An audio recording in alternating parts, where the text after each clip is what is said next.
silky sounds of guitarist Shorty. Not the usual kind of thing we come to expect from this great blues player. And this is Art Fein. It's Art Fein's Poker Party coming to you from Eagle Rock, California, with one of the great blues players of America, Mr. Guitarist Shorty. Would you play a song for us? Yeah, I think I'd do one called This Is a Hard Life. Okay. This is a hard life, baby. You can't live it by yourself.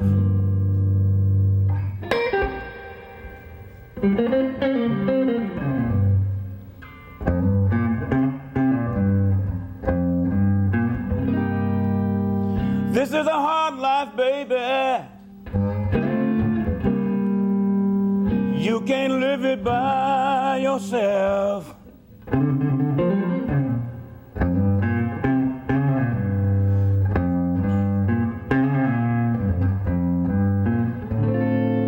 If you mistreat your loved one, yeah,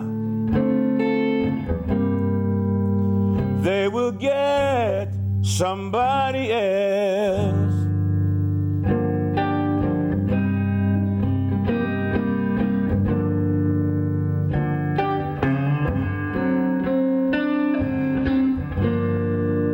If you have a good woman, you better keep her home and treat her right.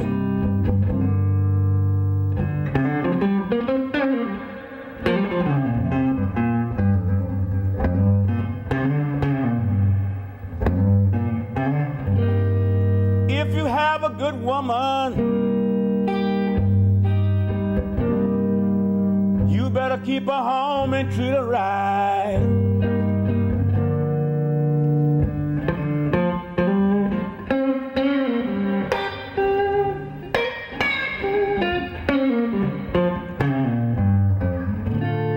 Hold her in your arms, love her and squeeze her every night.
This is a hard life, baby.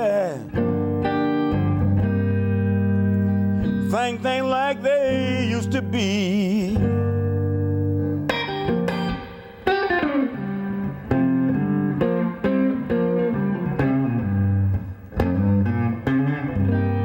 This is a hard life, baby. Things ain't like they used to be.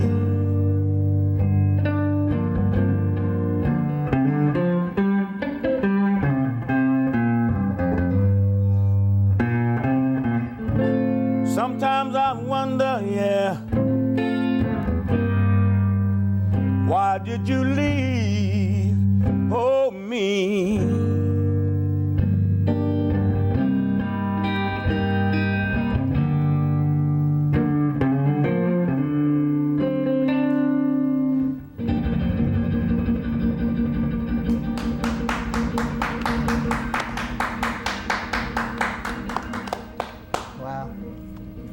hope you were meaning to end there. Yeah. Well, spontaneous audience applause isn't a bad thing. No, maybe it was the middle of the song. I don't know. Guitar Shorty, unbelievable. Thank you very much for coming down.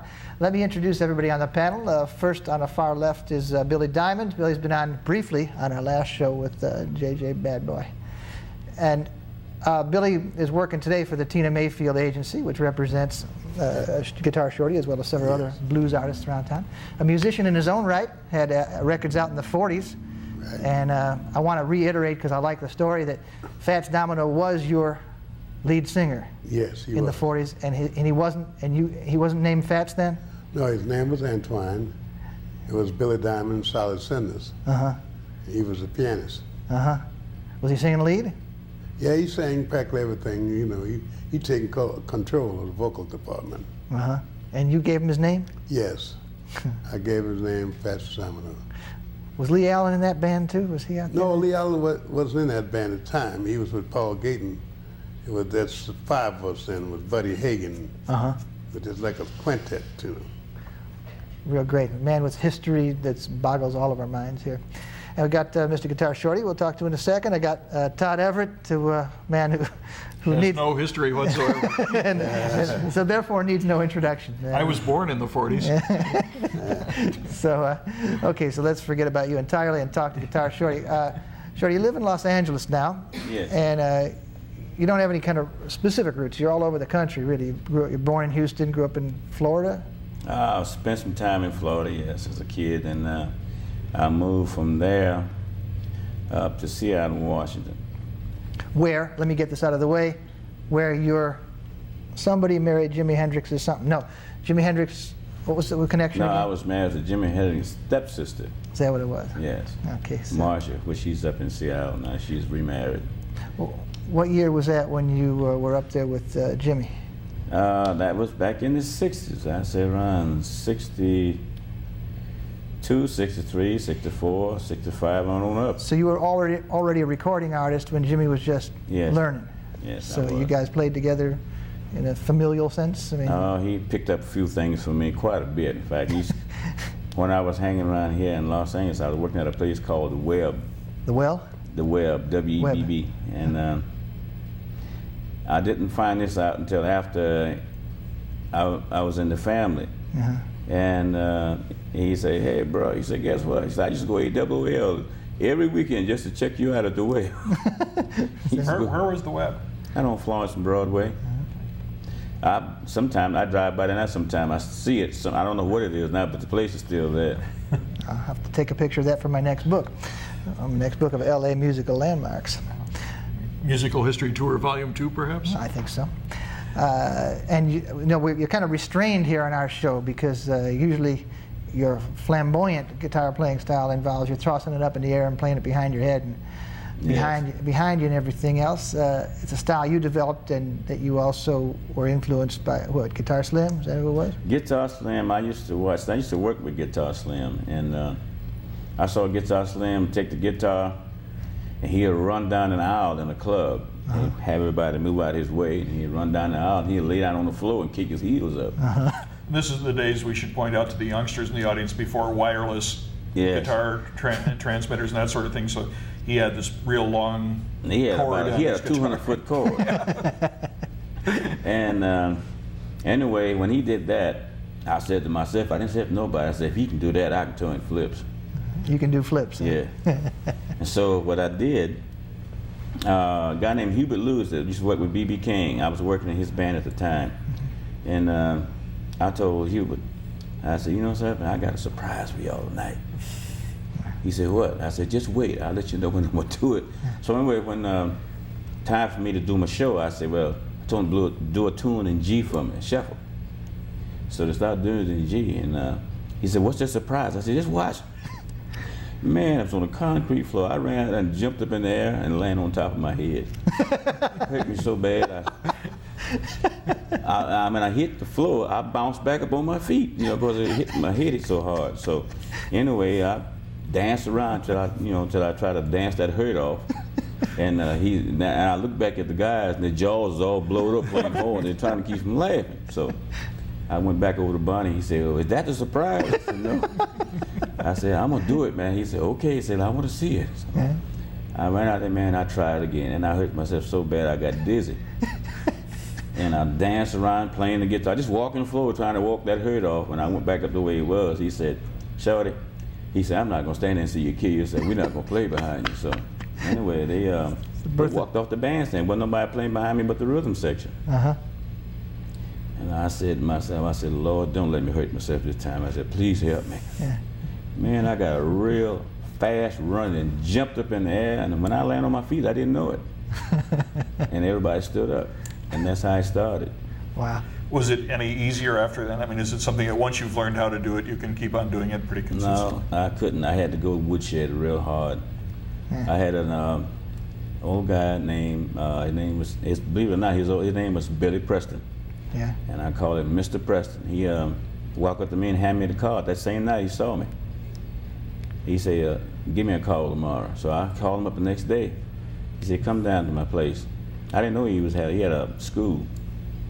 School for karate. Oh. Martial arts. That's what I got off into. I see. When historically was this roughly? It's like late 50s, early 60s? No, it was in the 50s. I say it was around about 50, I say around 55. Really? 55, 56, somewhere along in there. That's great. You're flipping all over the world, aren't you? I mean, oh, yes. You played just this past Sunday here in Santa Monica, but you do local shows as well as, you've been overseas lately? Oh, yes, I've been overseas. Thanks to Miss Mayfield. I love you, baby. Now, now you were very early. Your first record, I believe, was on Cobra Records out of Chicago. Yes, a very famous blues label. It's amazing that. Called Irma Lee. Yeah. And I'm going to leave because you don't treat me right. And you came up out of Florida to do that record in Chicago, didn't you? A guy named Pawn Shop Lewis bought me up there, and believe it or not, that was my first record I ever made in my life. And Willie Dixon was playing bass. Well, he was working at Cobra then, wasn't he? Yes. Yeah, right. And they called him, at that time, they called him Whistling Dixie. That was his nickname. And I didn't see him no more until about, that was in '87, first time I seen him since then. And he looked and saw me. I was on the Long Beach Blues Festival. He saw me and he walked up to me. He said, "Hey, you Guitar Shorty, aren't you?" I said, "Yeah." He said, "Your name David Kern?" I said, "Yeah." He said, "This is the man." Wow. Then he got Scott over and introduced me to Scott Cameron. And he said, it's been a long time. He thought I was gone. He didn't know where I was. But he said, every once in a while, he heard little bits about Guitar Shorty. He said, well, I know that fella. He said, maybe one day I'll run across him somewhere. And that's what happened in '87. Wow.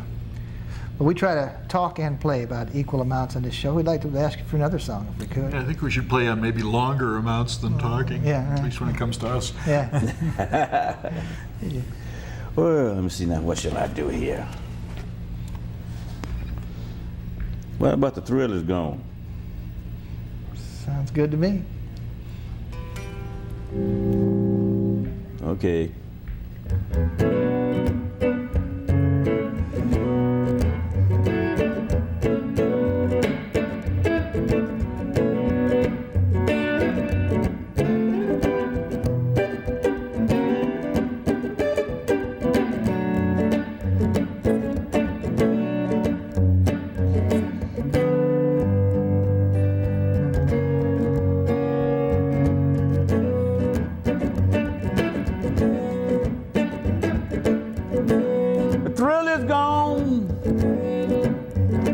The thrill is gone away.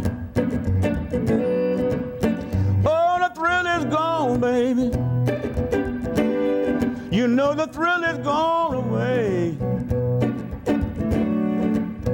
Although I still live on, baby, but so lonely I would be. The thrill is gone. The thrill is gone from me. Oh, the thrill is gone, baby. You know the thrill is gone for me. Although I still keep hanging on, baby, just like I know that a poor man should.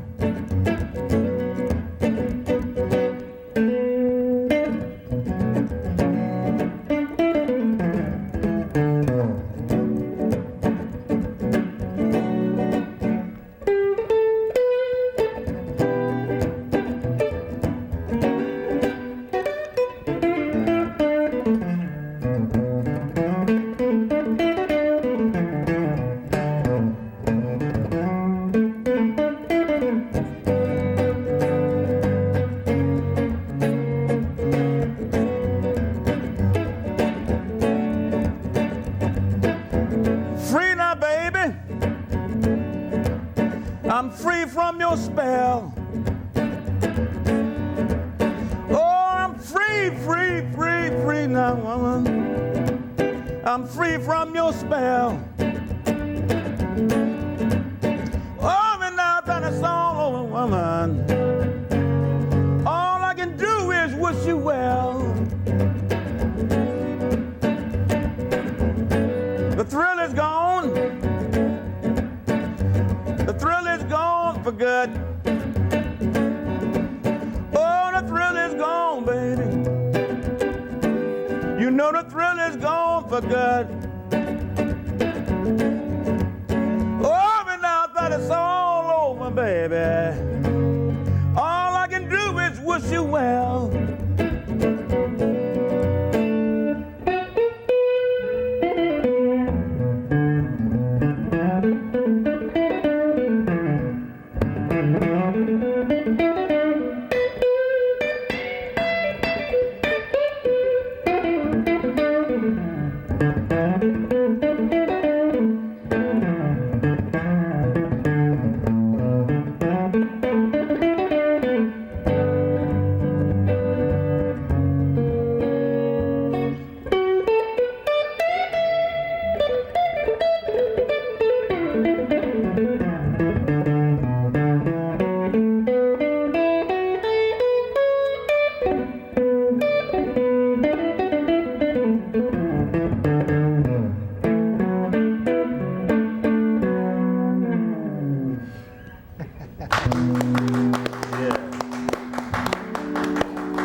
Guitar Shorty, you've interacted with a lot of people. I mean, there was a Ray Charles connection back in the Yes, I worked with Ray Charles too. early 50s. That was in '59. Oh, so when he was actually on the pop charts Yeah, and when stuff. he's up there, I was Yeah. with him. So you were in the band? Yes, I was. In fact, I was opening the show for Ray. Is that right? Also, they mentioned the thing I just read about some Sam Cooke connection too.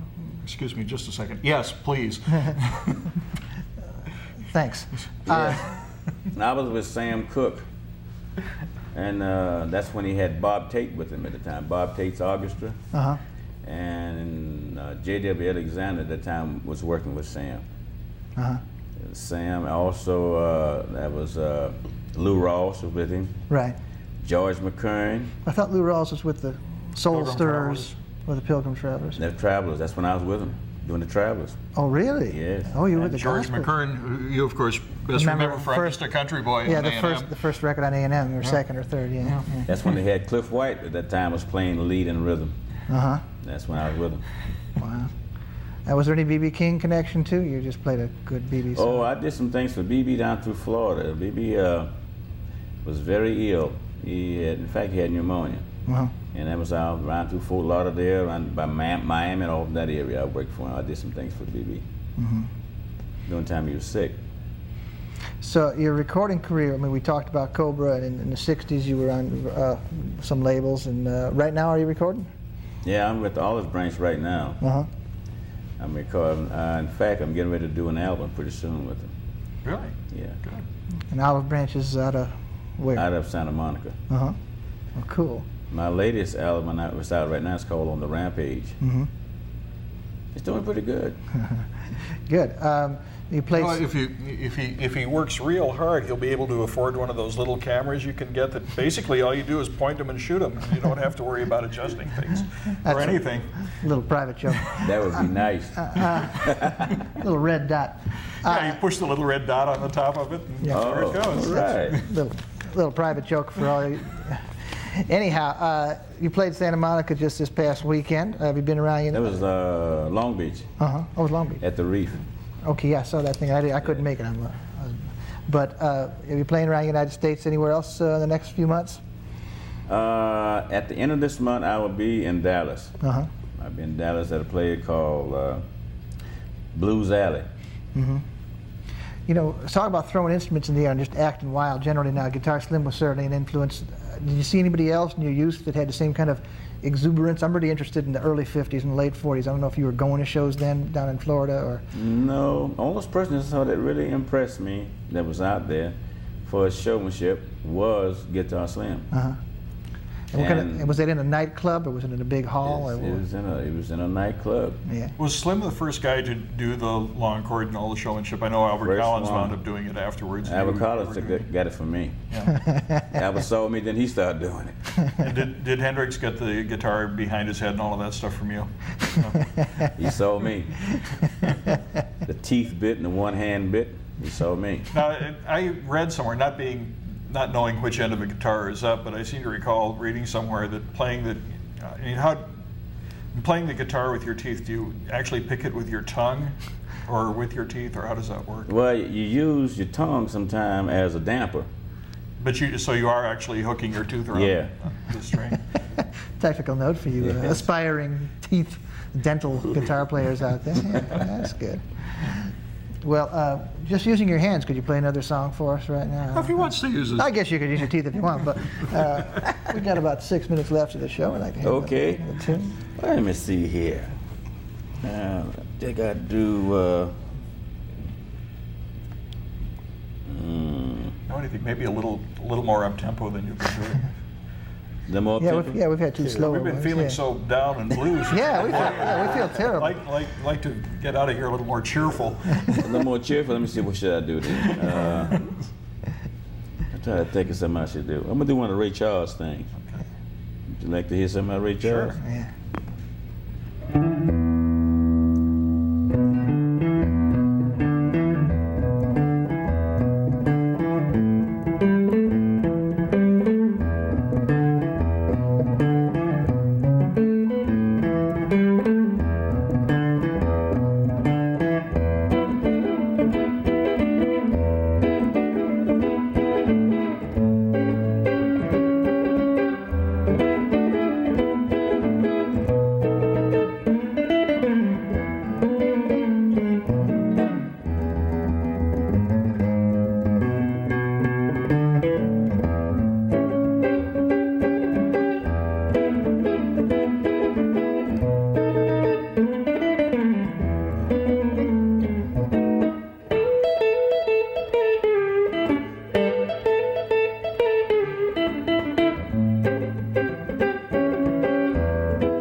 Treat me wrong.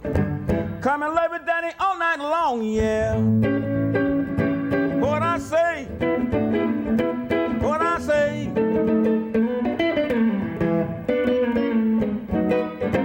See the girl with the diamond ring. She knows how to shake that thing, oh, yes, ma'am. She won't do it right, won't do it right. Tell your mom and your pop, gonna send you back to Arkansas, oh yes ma'am. 'Cause you won't do it right, won't do it right. Tell your papa and your mama, gonna send you back to Arkansas, yeah. You won't do it right, you won't do it right.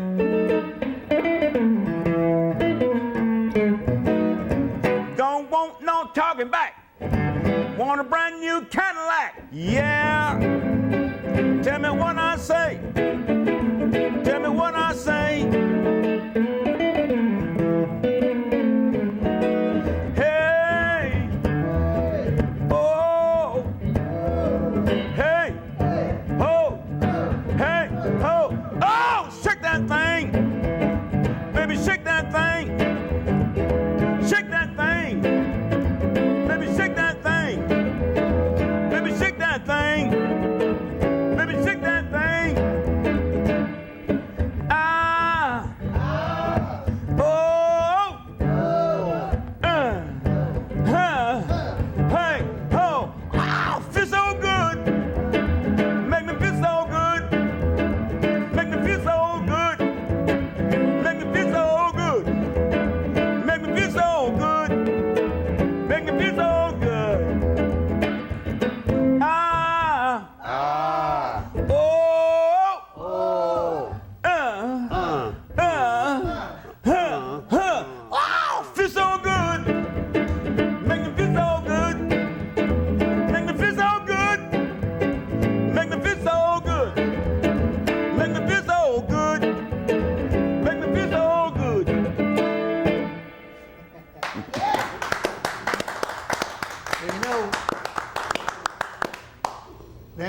That was Guitar Shorty, the master of the blues, master of the guitar. I'm mighty happy to have him here. Mr. Billy Diamond, representing the Tina Mayfield Agency. I want to thank Tina. I want to thank you all for coming down. I want to thank you for watching, and we'll ask Guitar Shorty to just go out on a riff or a song, and we'll thank you for joining us, and good night. I didn't thank you, did I? No.